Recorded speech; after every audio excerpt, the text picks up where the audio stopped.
I am perplexed that it is as close as it So you're is. so you are puzzled, as I am, that there's still apparently 45 to 47%, maybe even 48% of American voters who are diehard Trump supporters. Well, we should say the American voters that are answering the polls.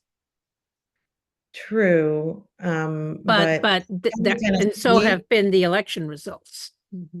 yeah, exactly. And I do think that the polls are you can track the polls against other polls, right? And I think they're not going to be perfect, but they are a marker that you can pay attention to. And there's a substantial portion of people, and it's not just the people in the rural areas. I'm in Tennessee, and I moved from New York City to Tennessee, a complete flip, right? Where in New York City, you just presume everybody is a liberal Democrat, and here the presumption is that you're a Republican.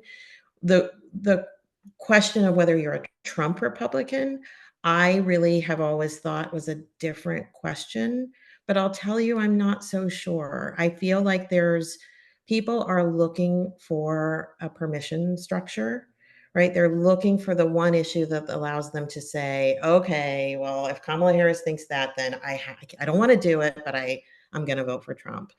And I see friend after friend here who I think of as reasonable, rational people who have been saying for a year and a half, oh, I'm no Trump supporter. No, I can't support that. They can't, but they'll find something. And that's, I think, why Trump just keeps throwing stuff against the wall, because it's the permission structure. That it was the permission structure with Hillary Clinton. I had a friend, the audio of her saying something that people interpreted as her promoting open borders. I had reasonable, rational friends who weren't going to vote for Trump who said, oh, now I have no choice. I can't vote for somebody who's for open borders. What do you think It. the underlying desire for the permission structure is? To not be wrong? Like if they're lifelong Republicans, that they don't want to feel wrong and vote for the other team? Or is it racism? I don't, I think a couple of things. I think there is a real team thing, right? I said this to my law school professor 25 years ago, that you pick a team and you stick with it, and it's like, it's why I still support the Steelers.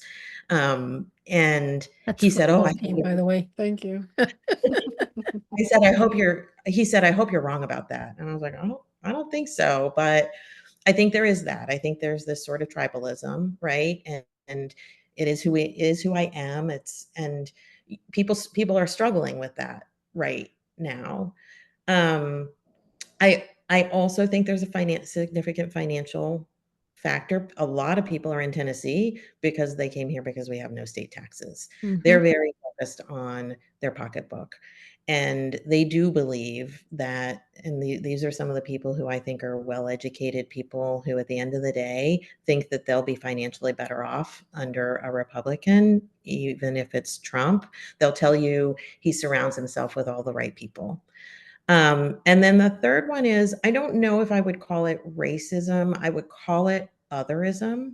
Um, I would call it like a discomfort with things that aren't familiar to them, which oftentimes is somebody of a different race, a woman as a president, um, and if you do call that racism, you will lose them. And I've learned this. That's right. That's right. The last thing you want to do is suggest that, right? Right. But like the discomfort is something that you can actually have a conversation with people about, why does that feel uncomfortable to you? Um, and that's what I've learned from probably in the 4 years, because it was COVID times when you were here. We had only lived here a couple months and been through a tornado and then the pandemic. Um, and to just live in this space and to not feel angry all the time. I've had to figure out how to engage with people who I like and respect and otherwise feel commonality with, who have this thing that I just can't process, where they Right. support Yep. somebody who I can't get my mind around. Yep.